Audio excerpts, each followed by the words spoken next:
బాధాకరమైందంటే ఏదైతే మనకు అప్లికేషన్ పెట్టుకుంటే చాలు మనం వారసత్వ ఉద్యోగాలు ఇవ్వాలనుకున్నామో అందులో కొత్త కొత్త కొరీలు పెట్టి 10th క్లాస్ కంపల్సరీ ఉండాలి అంట.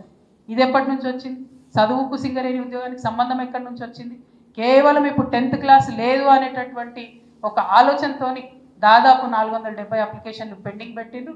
మేము సింగరేణి చైర్మన్ అండ్ సిఎండి గారు కూడా చెప్తా ఉన్నాం, మీరు ఇది తప్పు కొత్త కొత్త జీవోలు తీసుకొచ్చి ఎక్కువ మంది ఉద్యోగస్తులకు రాకుండా సింగరేణిలో ఎంప్లాయ్మెంట్ పెరగకుండా చేస్తూ ఉన్నారు. ఇది కరెక్ట్ అప్రోచ్ కాదు. సింగరేణిలో చదువు ఉన్నా లేకున్నా ఉద్యోగాలు ఇచ్చేటటువంటి వెసులుబాటు ఉంది. మరీ ముఖ్యంగా వారసత్వ ఉద్యోగాలు కంప్లీట్గా చేయాలి కాబట్టి ఆ దిశగా ఆలోచన చేయాలని చెప్పి మేము చైర్మన్ గారికి కూడా తెలియజేస్తూ ఉన్నాం.